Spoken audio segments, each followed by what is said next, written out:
नमस्कार. मी विद्युल्लता पवार. आपण ऐकतोय साने गुरुजी यांनी लिहिलेलं श्यामची आई हे पुस्तक. रात्र 6वी. थोर अश्रू. लहानपणापासून दोन्ही वेळा स्नान करण्याची मला सवय लागली आहे.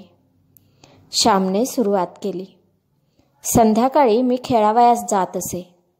छाप्पो पाणी, लंगडी, धावणे, लपंडाव, लक्ष्मीबाई ताक दे, डेरा फुटला मडके दे असे नाना प्रकारचे खेळ आम्ही खेळत असू. खेळ खेळून आलो म्हणजे मी आंघोळ करीत असे. आई मला पाणी तापवून ठेवीत असे. आई घंगाळात पाणी आणून देई व माझे अंग चोळून वगैरे देई. दोन्ही वेळा स्नान करण्याची पद्धत फार चांगली. रात्री निजण्याच्या आधी आंघोळ झालेली असली तर शरीर स्वच्छ, निर्मळ व हलके वाटते.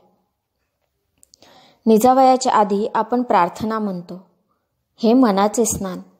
शरीर व मन स्वच्छ असली म्हणजे झोप कशी गाढ येते. एके दिवशी मी नेहमीप्रमाणे खेळून घरी आलो. सदरा काढला, शेंडीला तेलाचे बोट लावले व धोंडीवर जाऊन बसलो.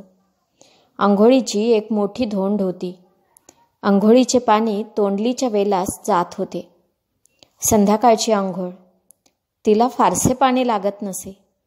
आईने खसाखसा अंग चोळून दिले. उरलेले पाणी मी अंगावर घेऊ लागलो. पाणी संपले व मी हाका मारू लागलो. आई, अंग पुस माझे, पाणी सारे संपले, थंडी लागते मला, लवकर अंग पुस. मी ओरडू लागलो. माझ्या लहानपणी टॉवेल, पंचे आमच्या गावात फार झाले नव्हते. वडील पुरुष मंडळी धोतर पिळून त्यालाच अंग पुशीत.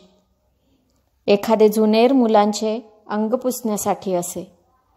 संध्याकाळी आई आपल्या ओच्यालाच माझे अंग पुशी. आई आली व तिने माझे अंग पुसले व म्हणाली, देवाची फुले काढ.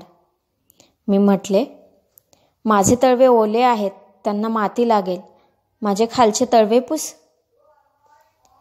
तळवे रे ओले असले म्हणून काय झाले, कशाने पुसू ते? आई म्हणाली, तुझे ओचे धोंडीवर पसर, त्यावर मी पाय ठेवीन, पाय टिपून घेईन व मग उडी मारेन. मला नाही आवडत ओल्या पायाला माती लागलेली. पसर तुझा ओचा.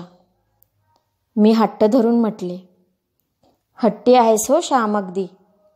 एक एक खूळ कुठून शिकून येतोस कोणास ठाऊक. ठेवा पाय. आईने आपले ओचे धोंडीवर पसरले. मी माझे पाय त्यावर ठेविले, नीट टिपून घेतले व उडी मारली. आईचे लुगडे ओले झाले. त्याची मला पर्वा नव्हती. तिला थोडेच ते त्यावेळेस बदलता येणार होते. परंतु मुलाच्या पायाला माती लागू नये त्याची हौस पुरवावी म्हणून तिने आपले लुगडे ओले करून घेतले. ती मुलांसाठी काय करणार नाही, काय सोसणार नाही, काय देणार नाही. मी घरात गेलो व देवाची फुले काढू लागलो. आई निरंजन घेऊन आली व म्हणाली, श्याम, पायाला घाण लागू नये म्हणून जपतोस, तसाच मनाला घाण लागू नये म्हणून जप हो. देवाला सांग शुद्ध बुद्धी दे म्हणून. गड्यांनो, किती गोड शब्द. आपली शरीरे व आपले कपडे यांना स्वच्छ राखण्यासाठी आपण किती धडपडतो, किती काळजी घेतो. कपडे स्वच्छ राहावे म्हणून धोबी आहेत, बूट स्वच्छ राहावे म्हणून बुटपुशे आहेत, अंगाला लावायला चंदनी साबण आहेत, शरीरास व कपड्यास मळ लागू नये म्हणून साऱ्यांचे प्रयत्न असतात. परंतु मनाला स्वच्छ राखण्याबद्दल आपण किती जपतो. देवळाला रंग देतो, परंतु देवाची वास्तपुस्तही घेत नाही. मन मळले तर रडतो का कधी? आपले मन निर्मळ नाही म्हणून रडणारा भाग्यवान विरळा. ते थोर अश्रू या जगात दिसत नाहीत. कपडा नाही, अन्न नाही, परीक्षा नापास झाली, कोणी मेले तर येऊन सारे रडतात. या इतर सर्व गोष्टींसाठी अश्रूंचे हौद डोळ्याजवळ भरलेले आहेत. परंतु मी अजून शुद्ध निष्पाप होत नाही म्हणून कोणी तळमळतो का?